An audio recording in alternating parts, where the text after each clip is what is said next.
Welcome to Indai's Japanese Kanji. Kanji for today.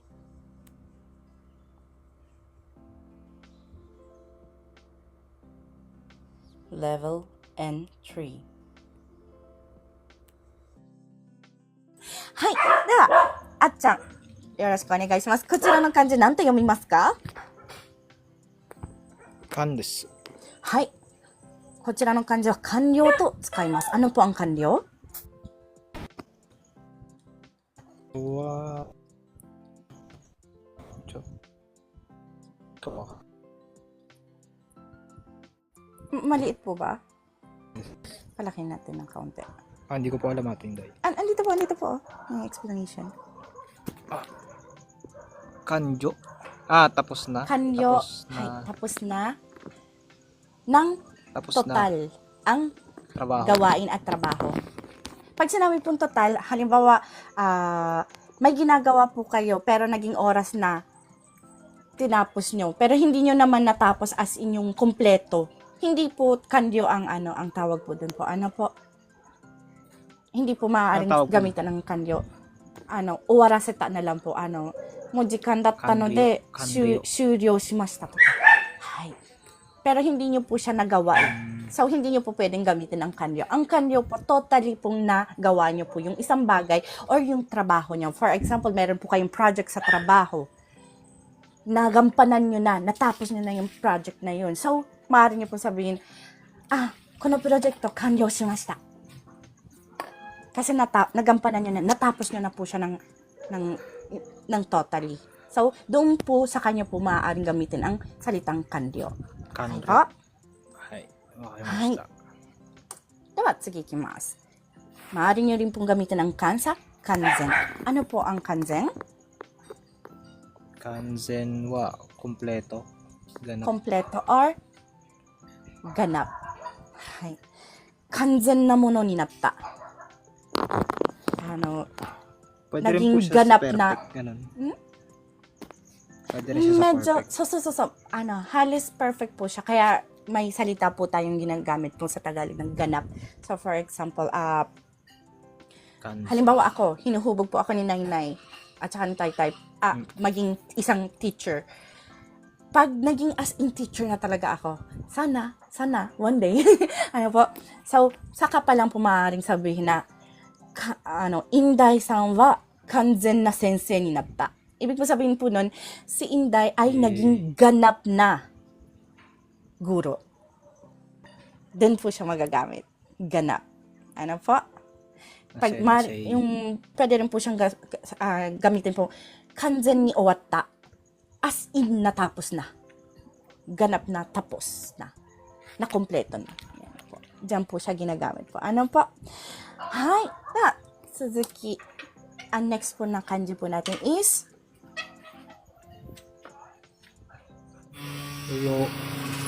Ryo desu ne. Hi. Ryo. Ginagamit po siya as ryoukai. Ang ibig sabihin niya po ay Okay. Okay desu. okay. So desu. Okay at naiintindihan ko. Ano po? Hi. Hindi ko po siya linagyan ng po kasi hindi po siya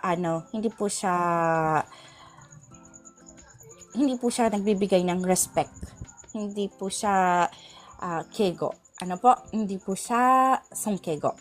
Ang ryoukai po ay isang casual form. Ano po? Although advanced Japanese po siya. Pero pag nilagyan mo po siya ng des, hindi pa rin po. Tenei na siya, tenei. 丁寧語にはなるけど、了解っていう言葉自体は、maaari nyo lang po siyang gamitin sa ka-coworker nyo. Parehas po kayong, ka-coworker na parehas nyong level. Kapag boss nyo na, leader nyo, mas mataas po sa inyong rank, huwag nyo pong gagamitan ng ryoukai. Depende na lang po yun kung as in close kayo, meron na po sa inyong isang kids na kahit rough makipag-usap, okay lang. Maaari nyo pong gamitin. Pero kung halimbawa hindi nyo naman siya kilala, ngayon nyo pa lang siya nakilala, tapos sasabihin nyo, ryoukai desu, medyo iba ang dating sa kanila. Opo. Lalo na po sa mga taong, mga Japanese na medyo kibishi sa pananalita po. Ano po? Hi. はいはい。わかりました。そう、その、はいはいは良くないよ。確かね、あっち良くゃん、ないですかこの間、注意したはず。Kapag magsasagot po tayo, kailangan po isa lang po ang hi. Kasi pag sinasabi niyo pong hi hi, parang ang dating po niyan, oo na. Ganyan po ang dating niya po. Ah, So, pag magsasagot po tayo, isang beses lang po. Hi, wakarimashita. So desu. わかりました。そうです。At ごめんなさい。大丈夫。わからないので、今、教えてる、勉強してるところですね。なので、kasi, nakita ko po yung potential niyo po nung una pong nakilala ko po kayo sa, alam niyo po yung live ko na, walang moderator, talagang as in, wala akong patutungan. Basta kung ano lang yung tinanong sa akin, yun yung sasagutin ko. Naalala niyo po yung live kong ganun? Opo, te. Din ko po kayo first time po nakilalang as in eh. Nakita ko po yung potential nyo. Ang galing-galing nyo po mag-translate. In-explain ko lang po sa inyo. Ang ganda-ganda po ng pagkakadeliver nyo sa Tagalog. So, matuto lang po kayo po ng pulidong Japanese. Ang taas po ng mararating nyo. Kaya, para po sa akin, ipagpatuloy nyo po ang pag-aaral po ng goal po. Ano po? Ng Japanese po. Ate Inday, gomen Hi. naka 100 likes ka na naman. mo! Thank you so much, everyone. Arigatou gozaimasu. Ate Inday, thank you naman po kay Nihon, shoutout po kay Nihon Calls, kay Ate Chay Chay, kay Kuya Roy, sabay-sabay sila kanina nag-goal sa'yo. Arigatou gozaimasu. Maraming Thank you po sa salamat po, inyo. Chay-Chay-san. Nandyan din po na si Konti na lang. Marisan. Pero yung Mari-chan. yung sa gift ko po, yung goal po ng gift na binigay po sa akin ni TikTok for today, tapos na, complete na. Yay! Arigatou gozaimasu. Grabe sila kanina, Ate Inday, nagpapaunahan sila, tatlo sila, nagpipindot-pindot dyan. Grabe. Thank you so much sa Bilis eh. inyo. Arigatou gozaimasu. Hontou ni. Arigatou. Salamat sa inyo Mina. din. よろしくお願いします。今後とも。はい。at Inday Bad. Iba pala pa. Straight tas mas akala ko. Tapos si Ate May, nagpa-shower ng 100 kanina. Thank you, Ate May. Oo nga po, paulit-ulit po siya na. Hindi lang po ngayon lang. Kanina pa po si ate. Grabe, shower na shower ka today, Ate Inday. Arigatou gozaimasu. Hontou ni. Hai. Dewa, suzuki yarimashou. Yung ryo po maaari rin pong gamitin as 終了. 勝利よ。 Ang meaning niya po is 終了po. Tapos na. Hay. Pero ano pong pagkakaiba niya na tapos na dito sa kanyo? 勝利完了。 Nasa enter parenthesis po yung Tapos sa oras naman. Parang deadline. So. Sa oras, sa panahon, sa nakatakdang panahon. Ano po? Sa nakatakdang oras at panahon po siya ginagamit. Halimbawa, 1学期が終了しました. Natapos na yung first grading. Natapos na. Doon po siya ginagamit na 終了. Hindi po siya sa mga projects na nagawa na. Hindi po siya sinasabing, project ga 終了しました. Pag sinabi pong, ang dating po nun, guys, pakinggan niyo po ang pagkakaiba po project ga 完了しました. Yung isa, number 1 po yan. Yung number 2, project ga 終了しました. Ano pang may image nyo? Guys, pag sinabi pong project ga 完了しました, ibig pong sabihin, nagampanan, nagawa na yung project na yun. Ngayon, pag sinabi pong project ga 終了しました, natapos na yung panahon ng project na yun. Siguro may promo po sila sa project nila na yun. Yung promo natapos na. So, natapos na rin yun. Yung project nila. Dahil sa oras. 締め切りと同じですか？締め切りとかにも使いますね。もう受付は終了しました。Tapos na po ang tanggapan. Kasi yung panahon po yung yung pinag-uusapan po, di ba po? Hi. Gets po guys yung pagkakaiba nila? Mondayないかな? わかりました。大丈夫? はい。では続きいきましょう。May dalawa pa po tayong kanji today. はい、次の漢字はこちらです。Ano po siya?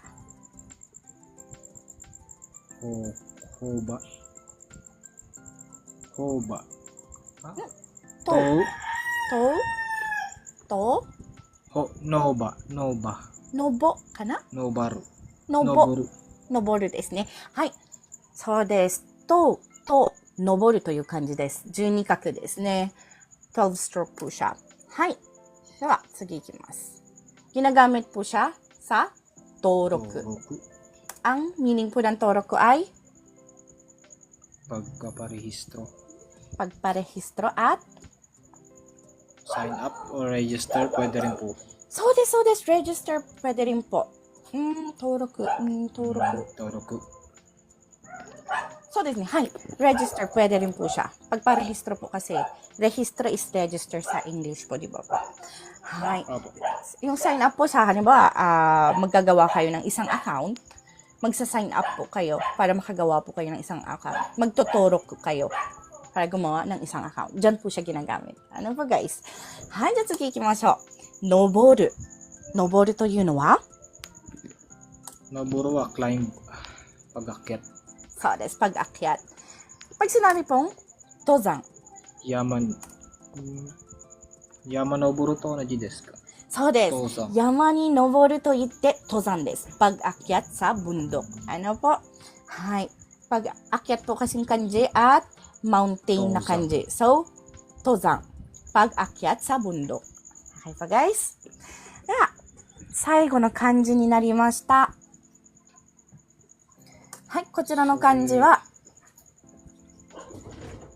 Roku.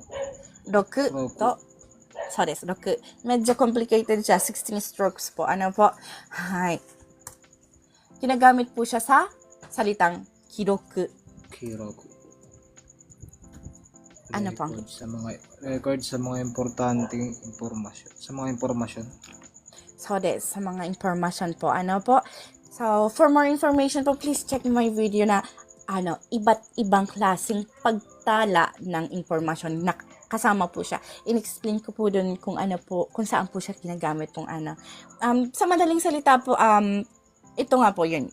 Pag-record sa mga impormasyon. Pwede pong i-record sa devices, pwede pong i-record sa notebook. Computer.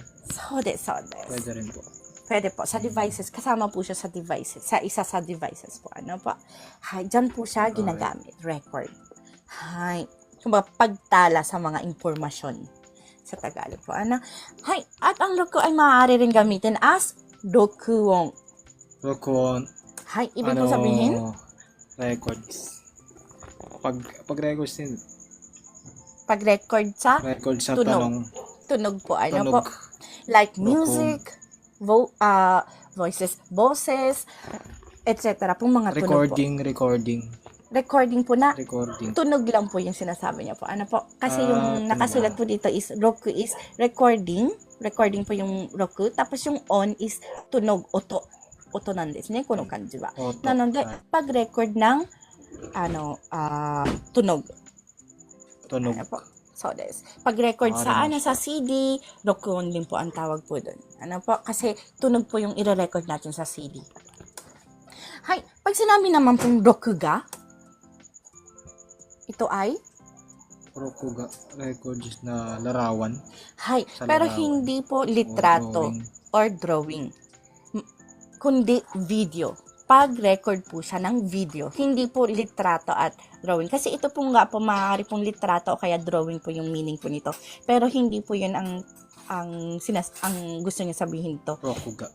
Kundi video. Ano po? Rokuga. Video recording. So this video recording po. Hi. Wakarimashita. Hi. Hanggang dito na lang po yung class po natin for kanji. Guys, meron po kayong katanungan? Kiroku. Ito po ay cut out from our free entry lesson class. Sa taong 2025, may free entry lesson class po tayo sa TikTok. Tuwing MWF at 8 p.m. Japan time. Kung nais niyo pong sumali, maaari niyo po akong hanapin sa pangalang Inday in Japan o @Mark Inday in JP. Please follow me and stalk me sa araw at oras na aking nabanggit. Thank you for watching and please continue supporting me, follow me, and share my videos for more contents. Maraming salamat po. Hanggang sa muli.